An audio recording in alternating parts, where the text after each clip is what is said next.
ओ पारसा देख अपनी औकात। शमा बेगम ने शदीद हिकारत से यावर और ज़ैनब को देखा और ज़ोर ज़ोर से हंसने लगी।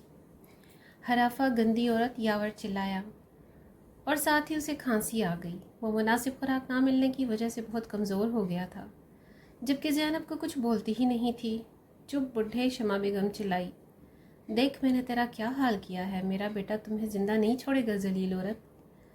बेटा, उसके लिए तो तुम कब के मर गए हो सेठ यावर। कहका लाकर वो साथ बड़ी कुर्सी पर बैठ गई और ज़ैनब को हिलाकर बोली, बोलो बीबी, तुम मर तो नहीं गई कहीं। ज़ैनब ने नज़र उठाकर उससे देखा और फिर से नज़रें झुका ली, क्योंकि वो इस नापाक औरत की मुँह नहीं लगती थी। उसने अपने सारे मामले अल्लाह पाक पर छोड़ दिए थे। बोलो अनीज़े, क्या बात है, दिलावर ने कहा। वो शमा बेगम, अनीज़े ने कहा। हाँ हाँ बताओ, कहाँ गई है वो, और कोई आया तो नहीं घर में। आप जल्दी से घर वापस आ जाइए, मुझे कुछ दिखाना है, जल्दी से। बात बताओ, कोई सुराग मिला, यही समझ लें। शायद ये कोई सुराग ही हो। ओके, मैं अभी आया। उस पर नज़र रखना। जी अच्छा। आज बहुत अरसे के बाद मेरा दिल कर रहा था तुम्हारे पास बैठने को यावर। शमा बेगम बहुत प्यार से बोली।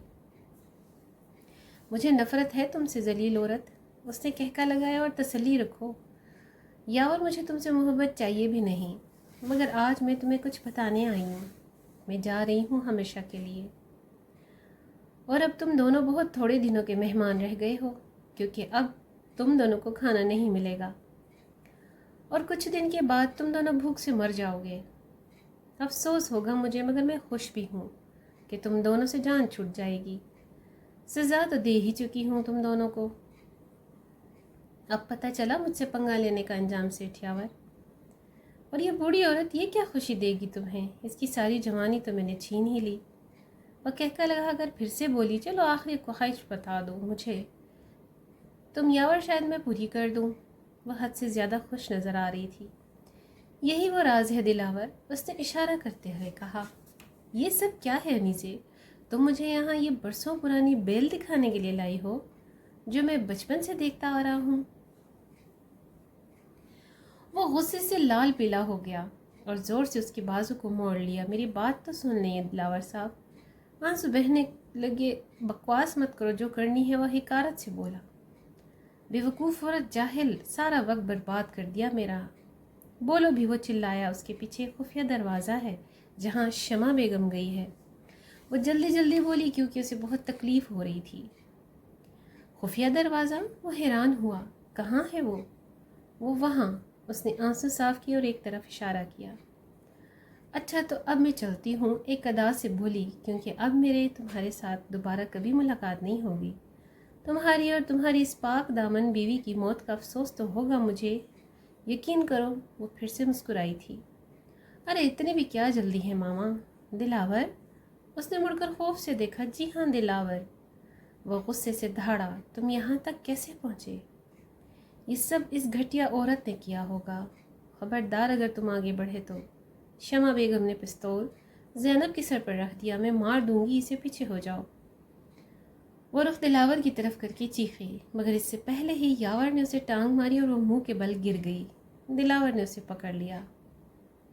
अब बकवास करो शमा बेगम, क्या बोल रही थी तुम? मैं तुम्हें जिंदा नहीं छोड़ूंगा। जिंदा जलाने के काबिल हो तुम, और मैं तुम्हें संसार करूंगा, क्योंकि यही सज़ा है शादीशुदा जानी औरत की, है ना? अनीज़े ने जल्दी से ज़ैनब और यावर को खोला। यावर ने शमा बेगम को गले से पकड़ लिया। यावर, मुझे माफ़ कर दो प्लीज़, शमा बेगम ने रोते हुए कहा। दिलावर ने उसे उसी जगह बांध दिया जहाँ ज़ैनब को बांध रखा था। अब तुम सारी ज़िंदगी सड़ोगी यहाँ शमा बेगम, याद रखना। और तुम्हें इतनी आसान मौत नहीं दूंगा, क्योंकि तुम्हें मेरे माँ बाप को भूखा रखने का बहुत शौक़ है ना। तो अब तुम भूखी मरोगी और फिर मैं ख़ुद तुम्हें संसार करूँगा शमा बेगम। नहीं, मुझे माफ़ कर दो, वो चिल्लाती रही, जबकि वो उन दोनों को लेकर बाहर आ गया और लॉक लगा दिया दरवाजे को। एक हफ्ते के बाद के ज़ैनब और यावर घर वापस आ गए। हॉस्पिटल एडमिट रहे थे। वो एक हफ़्ता अनीसे कहाँ हैं दिलावर? ज़ैनब ने कहा। वो इधर उधर देख रही थी। बताओ भी, चुप क्यों हो? یاور بولے ماما وہ یہاں نہیں ہے۔ کافی دیر کے بعد دلاور بولا کہاں ہے اگر یہاں نہیں ہے تو؟ ماں وہ چلی گئی ہے۔ کہاں؟ مجھے نہیں معلوم۔ کب گئی وہ؟ اسی دن جب آپ مجھے ملے۔ مجھے ساری بات بتاؤ دلاور۔ دلاور نے ساری بات ماں کو بتا دی اور سر جھکا لیا۔ کیا تم اس طرح کے کب سے ہو گئے؟ میرا بیٹا ایسا نہیں ہو سکتا، وہ رونے لگی تھی۔ ماما پلیز رونا بند کر دیں، دور ہو جاؤ مجھ سے۔ میرا بیٹا اتنا برا نہیں ہو سکتا کہ وہ کسی معصوم کو استعمال کرے اور پھر گھر سے نکال دے۔ ابھی چلو اس کو واپس لینے چلے، وہ غصے سے بولی۔ مگر ماما، اگر مگر کچھ نہیں، چلو تو چلو۔